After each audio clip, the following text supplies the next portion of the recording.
welcome back to Community Storytelling, Season 4. I'm Lissa Kreisler. Linda Lester, Lester Square, thank you so much for your ongoing support. We so appreciate it. We have a fun one now. I don't even know where to begin with this woman. Her name is Coco, and I know she has a last name, but when your name is Coco, you don't need a last name at all. Coco. And you look like a Coco. That is such a fitting name for you. Coco was born in Tokyo and got here to America eventually with her family. And she worked in the couture department at, I guess, swanky stores. Yes, carriage trade Is that what it was called? Carriage trade? Carriage trade. And these were women with money? And or possession. Yeah. Like Diane Feinstein will be coming shopping at the Saks for her cosmetics and... Really? Yeah, Mrs. Ford, Betty Ford came shopping for her clothes. And you would help them? No. I was just kind of looking. Well, for this story, we'll say you helped them. But you did say you dressed women. I dressed women at Neiman's. They, in fact, each dressing room had our names in the front, and each room had a sofa, 2 chairs, a desk, and a coffee table. They were big dressing rooms. And what year are we talking? This was in 1998. No, this was 88, 89, 90. Okay. Yes. Yeah. And now people like Sonny would come shopping with his then new young wife. So this was after Cher. Oh, this was the second wife. Yes. Yeah, and she was not used to the prices that we had because except for St. John's, the lowest price was $800. And this was in 1989, so that's pretty pricey. Yes. And she just said, no, I don't really want them. That's, you know. And Sonny said, you do want them. And yeah, Sonny said, trust me. It's okay. It's okay, yes. Get used to this. Oh, so he was a great man. He was a nice guy. Yeah, he was a very nice man. Oh my goodness, give me some more names. I didn't realize this was going to happen. Well, another thing is that we used to get shoplifted for these designer gowns and suits by people who shoplifted for their lawyers and doctors' fees. They would pay them with clothes. With stolen clothes. Did the people know they were stolen? Oh yeah, they gave them the wives' sizes, for heaven's sake. Oh, amazing! That's very normal up in the carriage trade stores. Okay, I did not I did not shop in those stores. Oh my God, I was at Target, so didn't know about these things. Nobody asked me to steal their dresses at Target. It's and then one day on a Sunday, there were 2 of us at Couture, and Mary was very experienced, and we got taken for about a little bit less than $4,000. Now, how would they steal like a gown? How would you steal that? Our Couture had 3 connecting rooms, and they were so valuable that we had to make count of each room 3 times a day. But one of them kept one of us busy, the other one went around and they played us like, chopsticks on piano, and at the end of which we were that much poorer. Yes. And what would happen? You got disciplined, of course, but did they? No, nothing happened. They said, "Oh, insurance will take care of it." Because you can't fight these. I mean, they're pros. They are pros. And they come dressed in Dior. They are pros who needed attorneys. So they weren't professional in every regard. Yeah. Oh, my goodness. But that's not unusual. Saks gets those people, Neiman's, all those places. Magnets, where I also worked, that happens. It's money. You're right. And then you finally got out of it and you retired. Yeah. And now you are doing such wonderful things that I want you to share. I mean, it's just incredible what you do. Now, do you mind, since we're kind of having some seniors come in, and you're such wonderful people from here, and love talking to you. So can I ask you your age as well? 79. Am I going to get in trouble for that? You're gonna slap me later? Yeah, I keep saying, oh my goodness, I'll be 80 at the end of the year. Oh my goodness, you have beautiful skin. Thank You you. do not look like you're 79. Oh, And you're, good. And you're still so active. I don't know how to sit still, Lisa. I can see that. So tell us everything you do in your spare Okay, I time. make all my clothes for one. Are you serious? Yeah, of course. With they do sell those things in the store. Because Really? otherwise, with my size, I can't buy it clothes anywhere, and I hate to shop. Try it on, it doesn't fit. Yeah. The wrong color, and it's, oh, no. So it's much easier to just make your own. Do you design your own clothes too? Yes. So you don't use patterns? I do, because I rip the sleeve off for one and put the neckline on the other one. Unbelievable. Yeah, so I'm right now in, the fashion has gone to bell bottoms again. Yes. So now I'm making bell bottom jeans now. Look at you. You're on top of it all. No wonder they had you working at the carriage Carriage trade. trade, yeah. Carriage trade.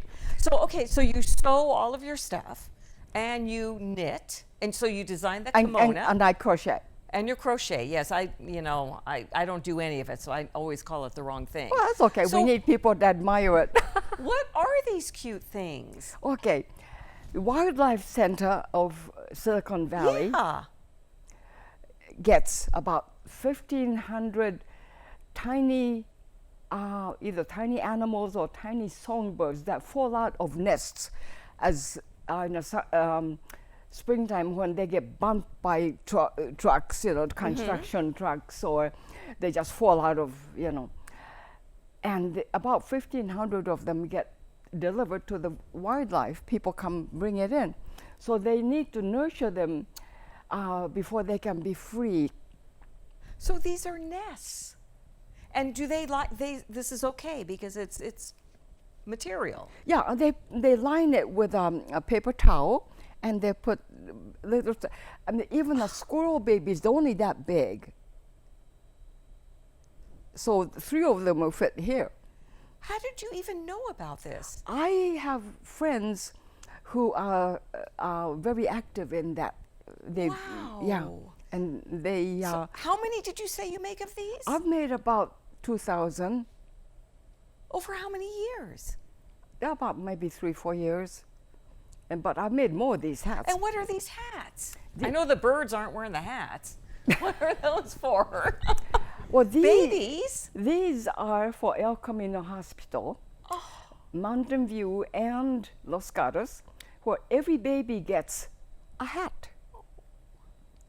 So we have a team of knitters and crocheters that produce these 350 to 500 a month. Oh my goodness. And it looks like you even have fake pearls Yes. on the little girls' hats. Yeah. That is incredible. And Oh, so, as babies get born, they get a hat. Every baby gets a hat. oh, that is wonderful. And you do this for free. Of course. And do they buy the yarn? Lots of times the auxiliary Right. buys the yarn, but most of the time I just buy my own. Unbelievable. Yeah, And, and- tell me about these pillows. Those are comfort pillows. And what happens, a friend of mine is a chairperson. She does all the buying of fabrics, about $600 a month. So, in fact, at home, I got about maybe 50 yards of fabric cut. I cut, I sew, put the labels on, and turn them in like this. And rest of the members get together on Wednesdays at the hospital, and they turn them over. That is so lovely. Yeah, they turn them over, and then they stuff them and close it up by hand, and then put each one in plastic bag, taped up. So every overnight patient at the hospital gets one. That is amazing.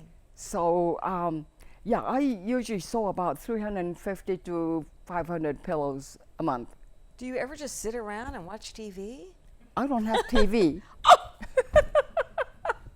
I mean, unbelievable. And you meet with your friends, with your oh, senior yes. friends. What do y'all chat about? And then I have a group that I meet with for coffee every Sunday. We've been doing that for I don't know how many years. And they're not seniors. I'm the only senior. The other ones could be my daughters. Well, but you're so much fun to be with. Yeah, I hope so. And what do you chat about? Fashion and Yeah, world lots of us. and And we all do crafts, knit or crochet. So we're doing something. And at coffee shops, we greet every customer that comes out. Oh, good morning. Who or what inspired you to be who you are? So giving and caring. I mean, That was my dream when I was younger. Really? I remember when I got married at 24, my mother-in-law, who had cancer, unfortunately, she was doing what's called cancer bandages. I have no idea what that is, but they used to have volunteers make cancer bandages. And I said to myself, I said, oh my God, that is so great. Wait till I get to her age, I get to do that. Little did you know. Yeah. Little did you know. So if you get to El Camino Hospital, you're an overnight guest. I don't want you to have to be there overnight, but look for a pillow. It's so sweet. And I hope we see you around town. You are just absolutely inspiring. Oh, thank you. Well, the thing is, I think human beings, when we have spare time with nothing to do, and seniors are put into that position, the lovely children will say, oh, you've worked so hard all your life. Now is the time to just sit and do nothing. Well, that would you don't want to drives sit and do people nothing. to not angry but depressed, because we need to feel essential. We need to feel that we're needed. So after, even if you do crafts, after you've made all your children and grandchildren quilts, sweaters, Christmas stockings or whatever, then what? Then say, oh, relax. No, that's not healthy. It's very depressing. You're a very wise woman. So I want to have other seniors be active. I mean, if you don't know how to knit, I can teach you with the loom. Which is, if you can read English, you can do it. If you can just watch, you don't even have to hear it. You just watch. Well, we'll see about that. Yeah, I'll put you to the test. yeah. But it's just that I would love other seniors to feel essential. We're going to make it happen. We're going to make it happen. And I you're hope. going to be right there in the front. I hope so, because they're such lovely people. We work. I'm talking to one right now. Oh, Thank no, you. we've worked all our lives. Yes. And because we were needed, we need to be in that position again. No truer words. No truer words. Community storytelling right there. And does Coco, you had a fabulous story, and you're a fabulous person, and we're reaping the benefits. And I know there's a lot of Cocos out there. Well, not like this Coco, but other Cocos. Oh, there are. Trust me. You just have to bring them out. We will. We will.